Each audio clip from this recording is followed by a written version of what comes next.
Hello po at maligayang pagbabalik. Narito po ang compilation videos na mula sa Heartwarming Stories playlist na sana po ay magustuhan po ninyo. Maraming salamat po. Unang video. Nakatayo ako sa harap ng isang hilera ng pagkain sa isang kantina.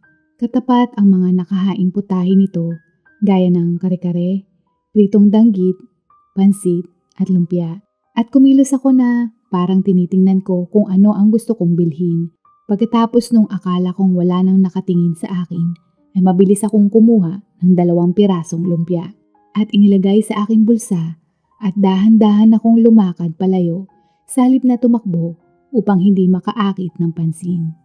Ako ay isang taong walang tirahan, palaboy at tanging pamamalimos lang ang kaya kong gawin at kadalasan ay kailangan kong magnakaw ng pagkain upang mabuhay. Kada 2 linggo ay lumilipat ako ng lugar upang hindi ako mahalata o mamukaan ng mga tao sa lugar dahil mabilis nilang mahalata na ako ay isang palaboy. Lalo na't madalas akong kumupit ng mga pagkain, lalo na sa mga kainan. At dumating ako sa kasalukuyang lugar na ito na halos magdadalawang linggo na. Kaya nag-iisip ako kung saan ako lilipat sa susunod habang kinakain ko ang lumpia na ninakaw ko.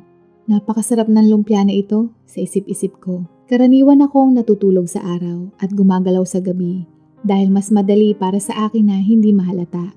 At nung sumunod na gabi, bumangon ako at nagpasyang magnakaw ng pagkain. At pagkatapos ay kainin ito sa paglipat ko sa susunod na lokasyon. Huling gabi ko na ito, kaya't nagpasya akong magnakaw ng mas maraming pagkain hanggat maaari dahil hindi ko alam kung kailan ako kakain sa susunod. Pumunta ako sa parehong kantina na pinuntahan ko noong gabi. Sa huling 2 linggo, higit sa 5 beses na akong nakapunta sa kantina na ito. Kadalasan ay hindi ako pumupunta sa parehong lugar upang magnakaw dahil pinapataas nito ang aking tsansang mahuli ako. Ngunit may isang bagay tungkol sa pagkain ng kantina na inakit ako nito ng maraming beses at tila ba natagpuan ko ang sarili ko sa lugar na iyon. Ang aking mga mata ay agad na napako sa lumpia at dahil lilipat na ako ng lugar sa mga oras na iyon, at ito na rin ang huling pagkakataon na bibisita ako sa kantina. Kaya't napagpasyahan kong kumuha ng 5 o 6 na pirasong lumpia. O kung ano ang mahawakan ko sa aking 2 kamay at mayroon akong bitbit na isang plastic bag sa isang kamay upang maipasok ang lahat. Dumating ako sa kantina at pagkatapos ay tumingin-tingin ako sa paligid at nung sa palagay ko ay tama ang tiyempo at pagkakataon, ay mabilis akong kumuha ng isang bungkos ng lumpia at mabilis na tumalikod upang tumakbo. Subalit, may narinig akong malakas na boses mula sa likuran ko at sabing, "Hoy! Tigil! Tumigil ka! Hoy! Hoy! Tigil! Gusto kitang makausap, huwag kang tumakbo." Siyempre hindi ako tumigil, ngunit sa halip ay tumakbo ng mas mabilis hanggang sa makakaya ko. Tumakbo ako sa kanto ng kalye at pagkatapos ay lumiko sa kaliwa upang ipagpatuloy ang aking pagtakbo. Ngunit bigla kong naramdaman ang pagkahulog.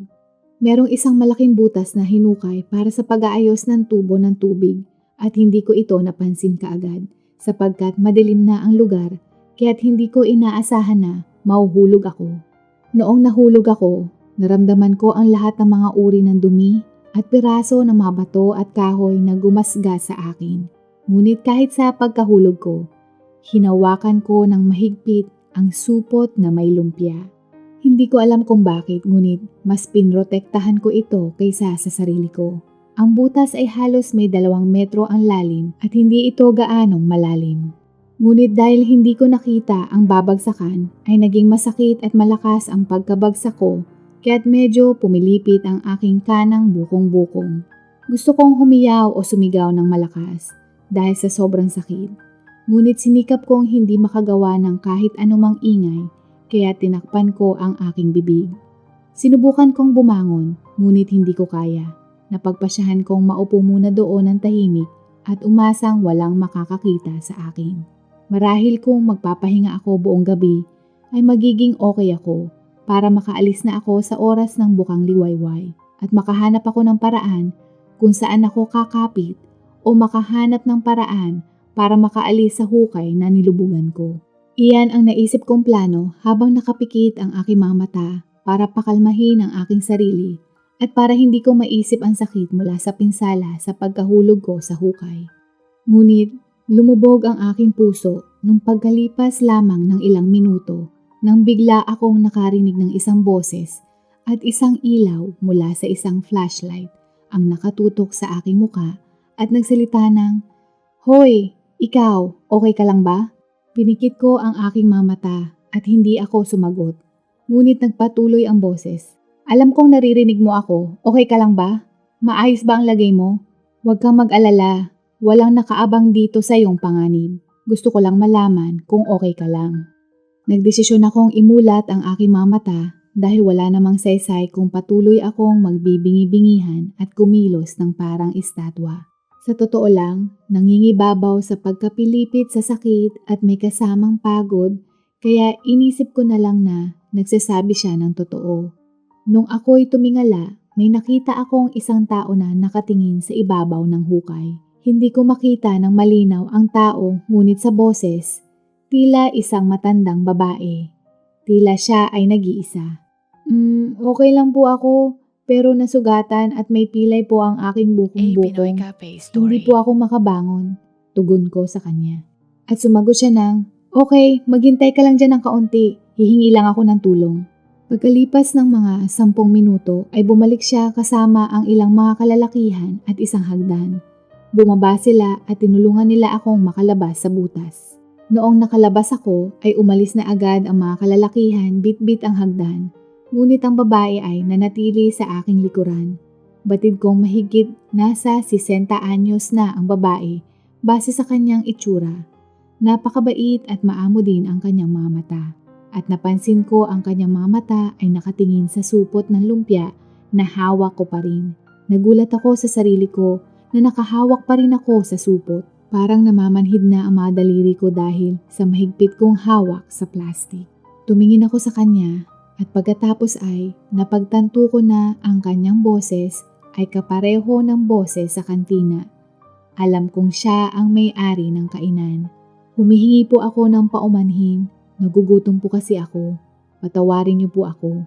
Nakayuko kong sinabi at pagkatapos ay binigay ko sa kanya ang supot.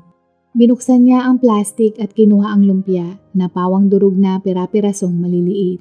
Nakatitig siya sa supot ng lumpia at saka ibinalik ang atensyon sa akin at sinabing, "Okay lang, gusto lang sana kitang makausap. Hindi ko naman sinasadya na takutin ka at tumakbo ka ng ganyan at nasaktan ang sarili mo." Malumanay niyang sambit. "Maari ka bang maghintay dito? Huwag ka munang umalis. Kukuha ako ng lumpia para sa'yo. Maari mo bang ipangako na maghihintay ka rito?" Wika niya. Tumango ako bilang pagtugon sa kanyang sinabi. Hindi nagtagal ay bumalik siya nang may dalang isang plastik na puno ng lumpia tulad ng ipinangako niya at nagdala rin siya ng bote ng tubig. "O heto, sige, kumain ka na. Kumain ka muna at saka tayo mag-usap." Sabi niya nang may konting ngiti. Kaya't kumain ako at naubos ko ang lahat. Napuno na ang aking tiyan. Hindi ko maalala ang huling oras na nabusog ako ng ganito. Nung pagkakataon na nabusog na ako, nagsimula akong mag-relax ng kaunti at nagsalita siya ng, "Alam kong kumukuha ka ng lumpia sa kantina ko mula pa noong nakaraang linggo. Nakikita kita at nakita kong wala kang tirahan. Kaya wala akong sinabi at hindi kita sinita. Hinayaan ko lang ikaw na kumuha ng lumpia. Hindi naman ako nagdadamot at pinababayaan kita dahil kumukuha ka lamang ng 1 o 2 sa tuwing dumadaan ka sa kantina. Pero nagtataka ako kung bakit lumpia lang ang kinuha mo. May iba akong masarap na pagkain sa kantina. Ngunit, lumpia lang ang kinukuha mo. Bakit? At ngayong gabi, muli kang bumalik at kumuha ng lumpia. Pero sa oras na ito, marami kang kinuha at tumakbo. Hindi tulad ng dati na kumuha ka lamang ng 1 o 2 piraso bago ka umalis. Kaya't napagtanto kong baka iyon na ang huling pagkakataon mo na pumunta sa aking kantina para kumuha ng lumpia. At dahil dito ay tinawag kita upang tanungin kita kung bakit lumpia lang ang kinuha mo. Pasensya na nang dahil doon na aksidente ka pa." "Hindi po ma'am, wala kayong dapat ihingi ng tawad. Humihingi po ako ng paumanhin sa nagawa ko." Nahihiya po ako sa inyo. Patawarin niyo po ako. Pagkatapos kong sabihin iyon ay nakayuko lamang ako sa kahihiyan. Okay lang. Ngunit maaari mo bang sabihin sa akin kung bakit lumpia lang ang kinuha mo? Tanong niya. Nagnilay-nilay muna ako sandali kung paano ko sasabihin sa kanya ang aking dahilan at nang handa na ako ay sinalaysay ko sa kanya ang katotohanang nangyari sa aking buhay. Lumaki ako sa pangangalaga ng aking ina na mag-isa akong binubuhay noong 16 na taong gulang pa lamang siya. Wala siyang pamilya o pera, kaya nagtatrabaho siya upang may makain kaming dalawa. Sa kabutihang palad, meron siyang talento sa pagluluto, kaya't nagtrabaho siya bilang isang katulong sa pagluluto sa isang lokal na karinderya. At sa paglao ng panahon, nahasa at nahulma ang kanyang talento at siya ay naging napakahusay na tagaluto at ginawa siyang pangunahing tagapagluto ng pinapasukan niya habang ang may-ari ng kantina ay nagbibilang lamang ng pera. Ang aking ina ay magaling gumawa ng putahe, pero ang pinakapaborito ko sa lahat ng luto niya ay ang lumpia. Hindi niya basta-basta lamang pinagahalo ang mga rekados, bagkos ginigisa niya ito ng magkakahiwalay at saka pagsasama-samahin ang lahat ng sangkap at ilalagay sa lumpia wrapper para ibalot at maging anyo at hugis ng lumpia. Ang ganitong proseso ng lumpia para sa mas maikling oras pero gamit ang malakas na apoy, kaya't ang lumpia ay palaging malutong sa labas at napakalambot at makatas naman sa loob nito. Kaya't ang lumpia na luto ni inay ang aking paborito at halos ito ang kinakain ko sa araw-araw. Pinapayagan ako na manatili ng may-ari ng karinderya upang maglaro o mag-aral habang ang aking ina ay nagtatrabaho. At bukod doon ay maaari din akong makakain ng lahat ng pagkain na gusto ko. Kaya't ang aking pagkabata ay naging masaya dahil kailanman hindi ako nakaranas ng pagkalam ng sikmura. Subalit, noong nagsimula pa lang ako ng high school, habang pauwi ang aking ina galing sa pamamalengke, ay bigla siyang inatake ng mga magnanakaw. Pinukpok siya ng 2x2 na nagresulta ng matinding pinsalang natamo niya at kalaunan mga 3 linggo lang ang lumipas ay tuluyan ng bumigay ang kanyang katawan na nagresulta ng kanyang pagkamatay. Ang aking buong mundo ay bumaligtad matapos ang trahedyang natamo ng aking ina. Si inay na ang aking karamay, ang aking tagapagtanggol, ang aking tagapangalaga, ang kaisa-isang taong nagmamahal sa akin at ang aking nag-iisang pamilya. Lahat ng iyon ay nawala sa akin sa isang iglap. Ang may-ari ng karinderyang pinagtatrabahuhan ng aking ina ay naawa sa akin at naramdaman din nito na may responsibilidad din siya dahil namatay ang aking ina habang bumibili ng mga sangka para sa karinderya. Ang amo ng aking ina ang nagbayad para sa libing at binigyan din niya ako ng malaking halaga ng pera dahil nasa 13 taong gulang pa lamang ako noon. At dahil kailangan kong mabuhay, nahanapan niya ako ng trabaho sa isang lokal na vulcanizing shop. Nagpapasalamat ako at nagsumikap ako. Hindi ko akalain na matatagpuan ko ang aking angking galing na kung saan naging napakahusay ko sa pag-aayos at pagkukumpuni ng mga sasakyan. Nagtrabaho ako doon ng maraming taon hanggang sa ako'y tumuntong na sa mahigit 20 anyos. Sa mga oras na iyon, hindi malaki ang naipon ko ngunit may sapat akong pera upang may makain, may 4 na pader at bubong na matutulugan at napagpasyahan kong oras na para magkaroon ako ng pamilya. May isa akong babae na natitipuhan noong mga oras na iyon. Nagtatrabaho siya sa isang hair salon malapit sa auto shop na pinagtatrabahuhan ko. At nagpunta ako doon para magpagupit. At kalaunan, nagsimula na kaming mag-date. Isang araw ay tinanong ko siya kung nais niyang magpakasal. At sinabi niyang oo. Kaya nagsimula kaming manirahan sa iisang bubong. At kapwa kami nangako na balang araw ay magkakaroon kami ng isang magarbong kasal sa oras na makalikom kami ng sapat na pera. Subalit, 1 taon lamang pagkatapos kong manirahan kasama siya, may isang sakuna na nangyari sa akin. Isang araw habang inaayos ko ang makina ng isang kotse ay may isang empleyadong naglilinis sa loob ng kotse at aksidenteng nabuksan ang makina. Hindi nito alam o napansin na kasalukuyan na may inaayos ako sa makina nito dahil natatakpan ako ng harapang bahagi dahil nakaangat ang hood ng sasakyan. Oo, dapat sana ay tiningnan muna niya kung may tao dito subalit Hindi na niya ito nagawa sa sobrang kalasingan. Pumasok sa trabaho ang aking kasamahan habang lango sa alak. Nagulat ako sa pag-start ng makina at ako ay biglang napaatras mula sa makina ng sasakyan at kasabay nito, sa aking pagyapak paatras, ako ay nadulas at nawala ng balanse at napahawak sa makina ng sasakyan. Hindi ko na malaya na ang aking hinlalaking daliri ay nahawakan ang fan belt ng makina. Bago ko pa man maalis ay huli na ito at tinangay ng belt ang aking kanang hinlalaking daliri at naipit ito sa pagitan ng fan belt at fan wheel. Agad akong nagpunta sa doktor, ngunit hindi na nila nagawang isalba ang aking hinlalaki. Kinailangan nilang putulin ang aking hinlalaking daliri. Sa pagkawala ng aking isang daliri, ay hindi na ako nakapagtrabaho bilang isang mekaniko at ito ang naging sanhi ng aking labis na pagkalungkot.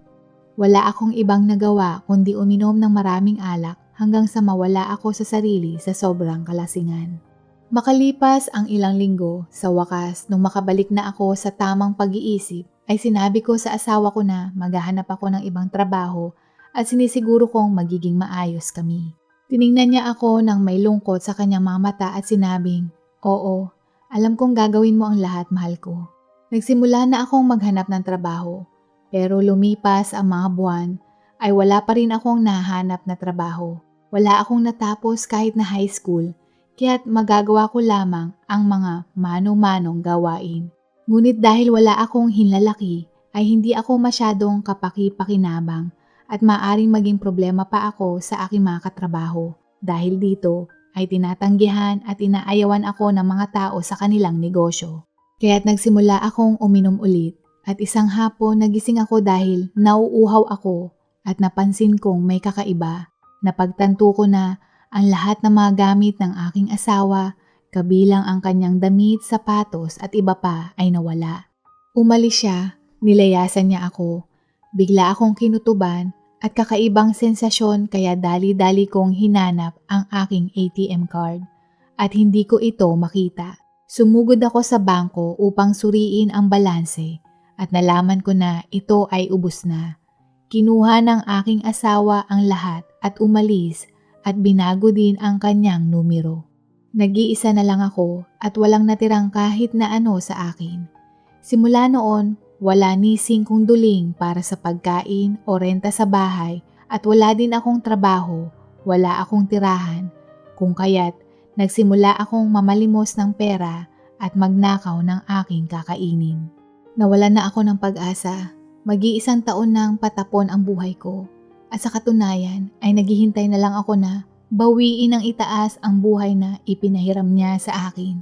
Hanggang sa mapadpad ako sa kantina at nakita ko ang isang bagong pritong lumpia na inilagay sa lalagyanan at kamuka at magkahawig din sila ng lumpia na ginawa ng aking ina noon. Kaya't natukso akong nakawin iyon. Nung unang kagat ko pa lamang sa lumpia ay napapikit ako dahil kalasang-kalasa ng luto ng aking ina. Tumulo din ang aking luha dahil sa labis na pangungulila at nung malasahan ko iyon, pakiramdam ko, nasa tabi ko ang aking ina. Hindi ako makapaniwala habang kinakain ko iyon. Bumalik lahat ang masasayang alaala na iniwan sa akin ng aking ina. At magmula noon ay mangilang beses akong nagpabalik-balik sa kantina dahil para sa akin sa tuwing natitikman ko ang lumpia, nararamdaman kong kasama ko si inay. Nararamdaman ko ang presensya niya. Nararamdaman ko ang init ng pagmamahal at pangungulila ni inay sa akin. Nararamdaman kong nasa mainit at komportableng kama at ang aking buhok ay hinahaplos ni inay habang pinupuno nito ang aking tiyan ng masarap niyang lumpia. Pakiramdam ko, kasama at kapiling ko siya. Pagkatapos kong magkwento ay agad kong sinabi sa matandang may-ari ng kantina habang nakayuko na, buong puso po akong humihingi ng paumanhin sa inyo, ginang. Mangyaring patawarin mo po ako at pinapangako ko pong hindi na mangyayari iyon muli. At saka ako tumingala upang makita siya at nakita ko siya na nagpupunas ng luha gamit ang kanyang bulsa at sumagot siya ng, "Okay lang, ayos lang sa akin." Ramdam kong may kwento sa likod ng lumpia at nauunawaan ko ang dahilan kung bakit mo nagawa ang ganong bagay. Napakabata mo pa pero wala kang tirahan at lumpia lamang ang kinukuha mo. At nagpatuloy siya. Nagkaroon ako ng isang anak na lalaki na halos kasing edad mo sana ngayon, kung hindi lamang siya pumanaw. Ang kanyang paboritong ulam ay lumpia din. Tinawag ko siyang halimaw ng lumpia dahil iyon lang ang kinakain niya. Sabi pa niya sa akin na iyon ang pinakamasarap na lumpia sa buong mundo at para sa akin ang aking anak ang pinakamabait at malambing na bata sa buong mundo. Tumigil siya upang punasan ang kanyang mga luha at pagkaraan ng ilang sandali ay sinabi niyang, "Sa tingin ko, mabuti ka namang tao. Biktima ka din ng mapaglarong tadhana. Ang nangyari sa iyo ay hindi mo kasalanan. Lahat ng tao karapat-dapat bigyan ng isa pang pagkakataon. Ano sa palagay mo? Huwag kang mawala ng pag-asa. At isa pa, huwag kang makalimot sa itaas, lalong-lalo na sa oras ng kagipitan. Kaya naman nais kong ibigay sa iyo ang isang pagkakataon upang makapagsimula kang muli. Nais mo bang subukan na magtrabaho sa kusina? Base sa iyong inilahad ay nasaksihan mo ang iyong ina na nagtatrabaho sa karinderya habang lumalaki ka at halatang mahusay kang malaman kung ano ang masarap na lumpia o hindi. Mukha ding magaling ka sa pagluluto at maari kang magtrabaho sa kusina na hindi kailangan ang iyong hinlalaki upang magluto. Hindi ako makapaniwala. Ang taong ninakawan ko ay nag-aalok sa akin ng trabaho. Totoo nga ba ito? Nananaginip ba ako? Opo, gusto ko po. Napakalakas kong sambit at pareho kaming tumawa. Pagkatapos ay inalalayan niya akong tumayo at tinulungan niya akong lumukso ng marahan pabalik sa kantina na kung saan ay matatagpuan ito sa tabi mismo ng kanyang bahay. Simula noon nagtrabaho ako sa kantina at tumutuloy sa isang ekstrang silid sa may kantina na malapit sa imbakan ng bigas at pantry. Maliit man ito, pero ito ang pinakakomportable kong higaan mula nang ako'y naging palaboy. At tama nga siya, natuklasan ko ang isa ko pang talento at ako ay mahusay ding magluto. Ang matandang babae ay nagagalak at natutuwa dahil sa wakas ay natagpuan niya ang isang taong maaring magluto pati na rin sa kanya upang siya ay makapagpahinga. Lumipas ang panahon, ako ay nag-asawang muli at naipakita ko sa matandang babae na ngayon ay tawag kong Ma, ang isang magandang sanggol na babae. Ma, ito na po yung apo nyo, sambit ko ng may ngiti sa kanya. At ngumiti sa kanya ang sanggol. Wow, sa tingin ko kamukha niya ako. Tingnan mo yung ilong niya. Sagot niya ng may kasamang ngiti. Nang gabing iyon, habang gumagawa ako ng lumpia, lumapit siya sa akin at sinabing, "Alam mo ba kung anong sinabi ng aking anak bago siya namatay?" Sinabi niya na, "Ako ang pinakamagaling na ina sa buong mundo. At ako ang pinakamagaling na tagapagluto sa buong mundo." At ayon pa sa kanya, na hindi ako dapat umiyak ng sobra dahil darating ang panahon na ako ay ngingiti at magiging maligayang muli. Pagkatapos ay ipinikit na niya ang kanyang mga mata at iyon na ang huling sinabi niya bago siya lumisan. Pagkatapos ay tumingin sa akin si Mama at inilagay ang kanyang palad sa aking pisngi at nagsalita muli ng, "Sa palagay ko, kahit na biktima man tayo ng kapalaran, ay itinadhana na magtagpo ang landas natin. Marahil ikaw ang kaligayahang tinutukoy ng aking anak." Niyakap ko siya ng mahigpit at naramdaman kong nabasa ang kanyang t-shirt mula sa pagpatak ng aking mga luha. "Salamat po, Ma. Maraming salamat po."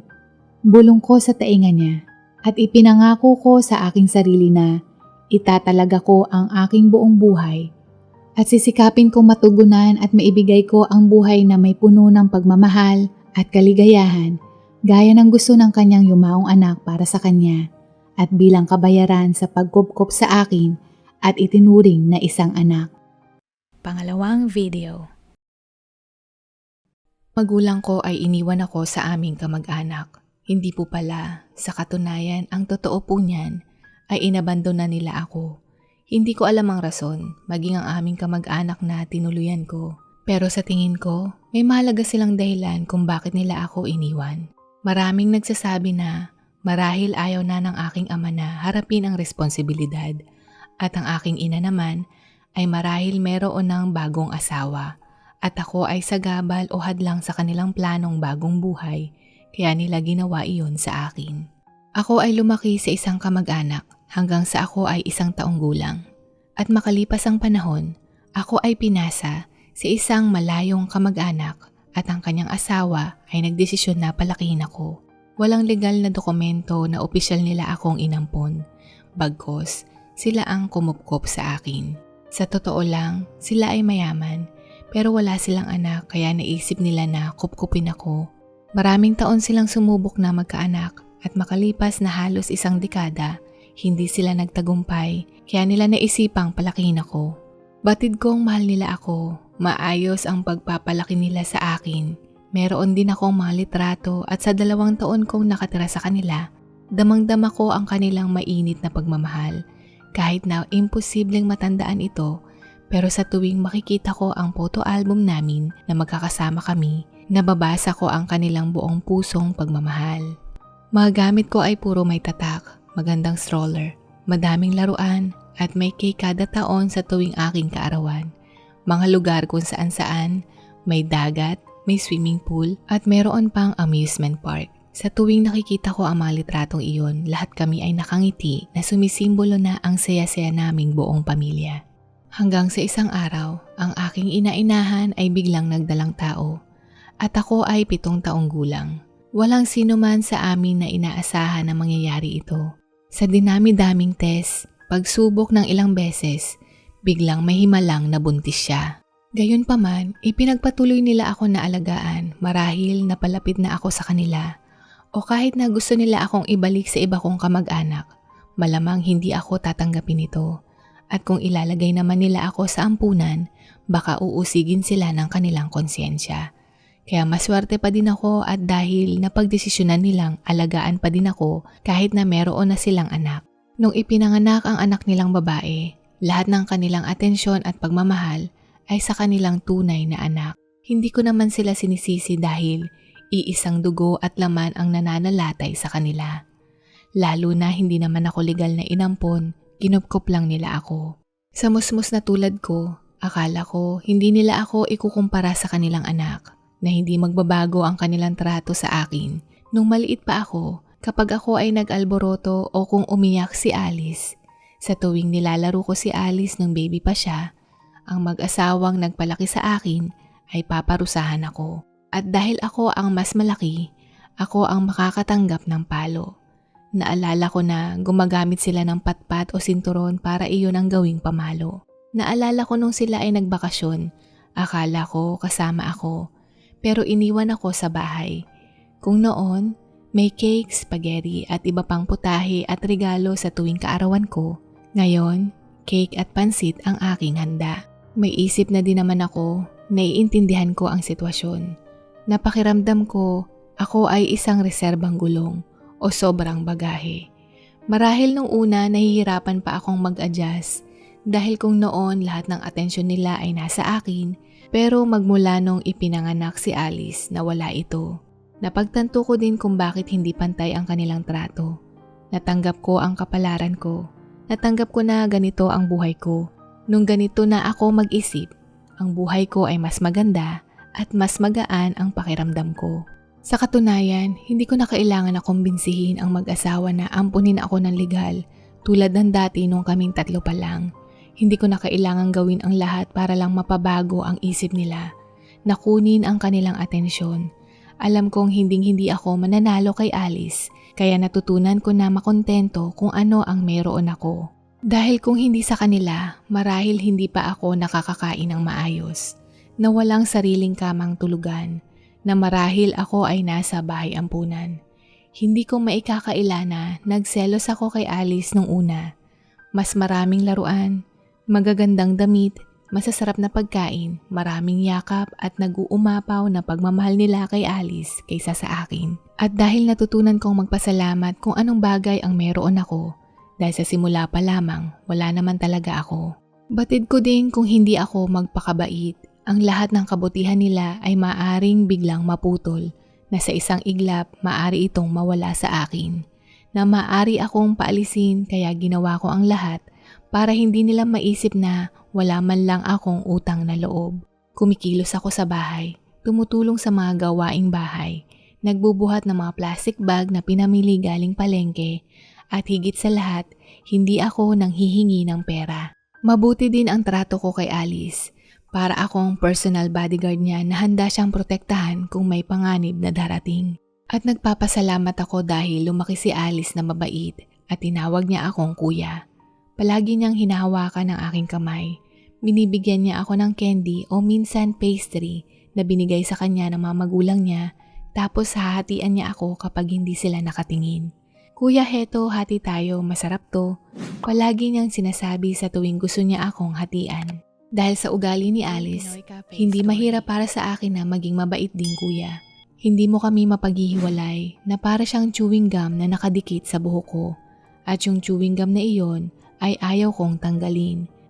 Bukod sa pagtulong sa bahay, maging mabuting anak, mabait at maalaga kay Alice, sa paraang ito nakakapag-ambag ako sa pamilya. Bilang may pakinabang, may halaga at higit sa lahat, hindi nila maramdaman na ako ay isang pabigat. Napakiramdam ko ako ay kabilang na ng pamilya. At dumating ang panahon na pakiramdam ko bumalik ang trato ng mga magulang ko sa akin gaya noon. Habang nasa klase ako noong ako ay 3rd year high school, nakatulog ako. Hindi ko alam pero antok na antok ako nung araw na iyon. Nakakahiyamang aminin pero nakaidlip ako sa klase. At habang nakaidlip ako, bigla akong naalimpungatan dahil sa bangungot. Ang masamang panaginip na iyon ay tungkol kay Alice. Hindi ko maalala ng klaro ang tungkol sa panaginip, basta ang naalala ko lang ay sumisigaw siya at humihingi ng tulong. Hindi ako mapakali, balisang-balisa at bigla akong kinabahan. Hindi ako makatiis kaya nagpaalam ako sa aking guro at umuwi ako ng maaga. Tumakbo ako papauwi at nung pagdating ko sa bahay, sinisigaw ko ang pangalan ni Alice. Wala akong narinig na sagot kaya dali-dali akong nagpunta sa kanyang silid. At doon nakita ko siya. Mukha naman siyang normal na natutulog. Pero nung nilapitan ko siya, hindi siya normal. Siya ay pinagpapawisan ng malamig at ang kanyang damit ay basa ng pawis at may suka din sa kanyang higaan. Sinubukan ko siyang gisingin sa pamamagitan ng aking hintuturo at inuga ng bahagya ang kanyang balikat. Pero hindi niya minulat ang kanyang mga mata. Pero narinig kong tinawag niya ang pangalan ko. Marahil nabosesan niya ako. Ilang beses kong inuga ang kanyang balikat pero hindi siya gumigising at nung maramdaman ko ang kanyang balat sa braso, para akong napaso dahil sobrang init nito. Inilagay ko ang kamay ko sa kanyang noo, nilalagnat din pala siya. Nung mga sandaling iyon, hindi na ako nagpatumpik-tumpik pa at kinarga ko siya sa aking likuran at itinakbo sa pinakamalapit na ospital. Habang ginagamot ng mga doktor si Alice, tinawagan ko ang aming mga magulang. Nung dumating sila, napag-alaman namin na food poisoning si Alice mula sa kinain sa kanilang paaralan. Hindi namin matukoy kung galing sa kantina o binigay sa kanya ng kanyang kamag-aral. Buti na lang at naisugod kaagad si Alice dahil kung hindi, mas malaking pinsala at baka mas lalo pang lumala ang kanyang kondisyon. Maswerte kasi dahil nadala kaagad siya sa ospital, wika ng doktor. Nakita kong tumutulo ang luha ng aking mga magulang. Niyakap nila ako ng mahigpit. Ang mahigpit na yakap na matagal na panahon kong naramdaman. At nung mga sandaling iyon, sa wakas kahit paano, napatunayan ko sa aking mga magulang na mayroon akong naiaambag sa aming pamilya. At ang ginawa kong pagsagip kay Alice ay labis nilang pinasasalamatan. Nung makalabas si Alice ng ospital, nagtungo kami sa isang maganda at mamahaling restaurant. Erwin, umorder ka ng kahit anong gusto mo, kahit alin sa menu. Wika ng aking ina-inahan. Ang insidenteng iyon ang nagpabalik ng aking mga memorya nung pagkabata. Ang kanilang mainit na pag-alaga at damang-dama ko ang pagmamahal ng aking mga magulang. Sa isip-isip ko, sa wakas, parang bumalik na sa dati, kaya naman labis akong maligaya.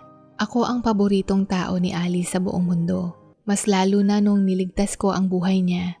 Mas lalo niya akong pinagkatiwalaan at mas napalapit pa siya sa akin. Nung minsan sabi niya, Kuya Erwin, paglaki ko, papakasalan kita. Sabay ngingisi, pero sa akin hindi ko pinapansin at nakita lang itong pagbibiro. Nung ako ay nasa kolehiyo, madalas magpakita na nagsiselo si Alice gaya ng, Kuya Erwin, balita ko maraming magagandang babae sa universidad mo. Wag na wag kang magkakagusto ni isa sa kanila, kundi, Kuya, nabalitaan ko na madaming malalandi kaya mag-ingat ka. Noong mga panahong iyon, hindi ko ito pinagtuunan ng pansin. dahil nakita ko ang kanyang pagmamahal bilang kapatid at ganoon din ako sa kanya. Hanggang sa napansin ko na iba na pala ang kanyang nararamdaman sa inaakala ko. Ang aking universidad ay sa kalapit na bayan at hindi naman masyadong malayo sa aming tahanan. Pero dahil palaging traffic, nangupahan ako ng bed space malapit sa eskwelahan para hindi na ako babiyahe sa pagpasok at gugulin ang oras sa daanan. Isang gabi, ang aking barkada ay nag-inuman para ipagdiwang ang kaarawan ng isa naming kasamahan. Nung pag-uwi ko, naligo ako at naghanda para matulog. Nung pahiga na ako sa kama, bigla akong napatili sa sobrang gulat dahil si Alice ay nasa ilalim ng kumot ng aking kama. Natawa lang si Alice sa reaksyon ko. Gabing-gabi na iyon at nag-alala ako at sinabing gusto ko siyang ihatid sa bahay. Pero sinabi niya na nagpaalam daw siya sa aming mga magulang at okay lang na matulog siya dito. At dahil nakainom na din ako at pagod, pumayag ako. Siya ay natulog sa kama ko at ako ay sa sahig. Kinabukasan, ako ay labis na nagulantang at nagpabago muli ng aking buhay. Natutulog pa ako nang bigla akong nakaramdam na merong gumigising sa akin. Nung pagmulat ng aking mga mata, nakita ko ang aming mga magulang. "Erwin, anong nangyayari dito? Gising, gumising ka," wika ng aking ina-inahan. Meron akong hangover mula sa inuman at nung pagmulat ng aking mga mata, nakita ko ang aming mga magulang. Umupo ako mula sa pagkakahiga at nagulat ako nang makita ko si Alice ay nakahiga sa tabi ko. Iimahin niyo na lang po ang pagkabigla sa mukha ng aking mga magulang. At hindi lang sila, maging ako. At nagsalita si Alice na dapat ay hindi niya kailanman sinabi. "Mahal ko si Kuya Erwin. Binibisita ko lang siya. Ano namang masama?" sagot ni Alice. Yung hangover ko biglang nawala nung marinig ko ang sinabi ni Alice. At ang mga magulang ko ay biglang nawindang sa sinabi ng kanilang anak. Hanggang sa nagsisigawan na sila at sumubok akong magpaliwanag pero hindi nila ako pinakikinggan. Hanggang sa kaladkari ng mga magulang ko si Alice palabas ng bed space, ni hindi sila nagpaalam at si Alice naman lumingon sa akin at nakita kong umiiyak na. Nung hapon nung araw na iyon, ilang beses akong tumawag at nag-text sa aking mga magulang pero wala silang sagot at maging ang cellphone ni Alice ay nakapatay. Kaya nung kinagabihan na ding iyon, nagdesisyon akong umuwi ng bahay para ipaliwanag ang nangyari. Nung pagdating ko, ayaw nila akong papasukin. Pero ilang beses akong kumakatok ng kumakatok hanggang sa pagbuksan nila ako ng pintuan. Nung oras na pagpasok ko ng bahay, ang tanging narinig ko lang ay puro pagsusumbat na wala akong utang na loob at labis na dismayado sila sa akin. "Ikaw, hindi ka naman talaga parte ng aming pamilya. Ang kapal na mukha mong gawin ito sa amin. Ikaw pa ang may lakas ng loob na sirain ang pamilyang ito. Ikaw ay isa lang asong gala o askal na kinupkop namin. Ikaw na nga ang pinakain, pinatuloy sa aming pamamahay. Ikaw pa ang mangangagat sa amin. Wala kang kwenta at ang masakla pa dito, inakit mo pa si Alice. Siguro yan ang intensyon mo dahil isa ka lang asong gala. Kaya yan ang inisip mong gawin sa amin. Lumayas ka at ayaw ka naming maging parte ng aming pamilya. Hindi bagay ang isang asong gala sa aming pamamahay." Wika ng aking ina-inahan. Si Alice ay nasa loob lang ng kwarto niya at nung marinig niya ang mga sinabi ng mami niya, pinagtanggol niya ako at pinabulaanan ang mga paratang nila. Nagmakaawa ako na ilang beses kong sinasabi na mali ang iniisip nila na hindi iyon ang nangyari. Pero tila ba sarado na ang kanilang utak o hindi kaya alam nila na may ganitong mangyayari at nag-iintay lamang sila ng oportunidad. Nung walang saysay ang aking pagpapaliwanag, itinigil ko ng magsalita at sinabi ko na ako ay lalayo na lamang. Dahil hindi nila ako tinatratong pamilya, na hindi na din ako spare tire. Sa tingin ko, para akong isang bagahe nila na matagal na nilang gustong itapon. Bago ako umalis, ibinigay nila sa akin ang natitira kong pangmatrikula para daw matapos ko ang 2 taon na lang na natitira sa kolehiyo. Kapalit nito, ako ay lalayo sa kanilang pamilya at lalong-lalo na kay Alice. Pasalamat ka kung ano man ang meron ngayon sa'yo. Kung wala kami, malamang sa kangkungan ka pupulutin. At kapag nakipagkita ka kay Alice, kahit isang beses, sisiguraduhin kong magiging impyerno ang buhay mo. Naiintindihan mo? Pagbabanta ng aking ina-inahan sa akin. Labis akong nalungkot sa nangyari, pero anong magagawa ko? Kaya kahit napakahirap tanggapin ang nangyari, naisip ko na nagawa nila iyon dahil pinoprotektahan nila ang kanilang mahal sa buhay. Sa ganitong pag-iisip, meron akong kahit kaunting payapa, pero para akong tinitraidor. At ang masaklapan nito, ang buhay na nakagisnan ko at ang relasyon ko sa pamilyang nilakihan ko ay tuluyan ng naglaho. Ang mga sumunod na buwan, ilang beses sinubukan ni Alice na kitain ako at sa ilang beses niyang pagsulpot sa harapan ko, palagi ko siyang itinataboy palayo ng pasigaw na nangyari sa akin ito dahil sa kanya at ayaw ko pang makita ang kanyang muka. Pero sinasabi ko lang iyon kay Alice para kamuhian niya ako at ginawa ang lahat para magalit siya sa akin. Pero ang totoo, nakakadurog ng pusong makitang umiiyak minsan si Alice sa tuwing itinataboy ko siya. Ang buhay ko magmula noon ay mahirap at hindi ako makapag-focus sa paaralan. Kaya bandang huli, nagdesisyon akong huminto ng pag-aaral at gustong sumubok magtayo ng negosyo at gawing pampuhunan ang perang binigay sa akin ng aking kinagisnang magulang at gustong magsimula ng bagong buhay. Isa sa mga propesor ko ang nakarinig sa balita tungkol sa aking pag-drop out sa paaralan at ilang beses niya akong kinumbinsi na ipagpatuloy ang aking pag-aaral pero buo na ang isip ko. Tinanong niya ako kung gusto kong pumasok bilang tagabantay ng food stand na pagmamay-ari nila sa ilang mga shopping mall. Nagtitinda sila ng manok, dumplings at iba pang merienda. Isa akong mahusay na estudyante lalo na sa matematika. At nakita niyang ako ay masipag, kaya sa tingin niya ganoon din ako sa trabaho. Dahil naging mabenta ang negosyong ito, nagbabalak pa silang magbukas ng ilan pang food stall sa iba't ibang lugar. Ang dami kong natutunan mula sa misis ng propesor ko. Magaling itong negosyante at tinuruan niya ako sa mga kalakaran sa pagnenegosyo. Lagi niya akong sinasabihan na galingan ko at balang araw ako ay magiging boss din, na nagbigay sa akin ng determinasyon para magsikap. Natuklasan ko din na magaling akong mamahala ng mga tauhan. Madali kong matukoy kung ang aking katrabaho sa ibang food stall ay nagsisinungaling. Napahalagahan naman ng aking boss ito at mas lalong tumibay ang kanyang tiwala. At sa mga lumipas na taon, mas lalo itong lumago. Mula sa 2 food stalls, naging 30 ito na nakapwesto sa iba't ibang shopping mall sa lungsod. Ang maliit na negosyo ay naging isa na itong malaking negosyo. Kasabayan nito, ang memorya ko kay Alice ay paminsan-minsan na lang sumasagi sa isip ko. At kung maalala ko naman siya, gagawin kong abala ang aking sarili para makalimutan ko siya. Sa sobrang abala ko sa trabaho, kahit girlfriend o pakikipag-date ay wala akong oras dahil isa lang ang layunin ko, ang maging isang matagumpay at maging boss sa sarili kong negosyo.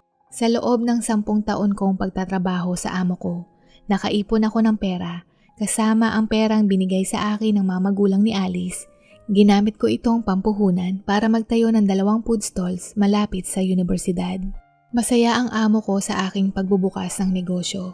Pero kahit na meron akong food stalls, nagpatuloy pa din akong magtrabaho sa dati kong amo dahil ako ang namamahala dito. At sa pagtsatsaga at pagsisikap, opo, nakamit ko po yung tagumpay na tinatawag ng marami. Marami na din akong food stalls at ito ay pinasok kong pang-franchise, kaya mas lalo pang dumami ito. Dahil meron na akong mga empleyado, pakiramdam ko nabawasan na ako ng ginagawa. At dahil hindi ako masyadong abala, dito pumasok muli sa isip ko si Alice. Naisip ko na siguro baka pwede ko na siyang kamustahin. Tutal, pareho na kaming malaki na. Kakamustahin ko lang naman siya, wala naman sigurong masama.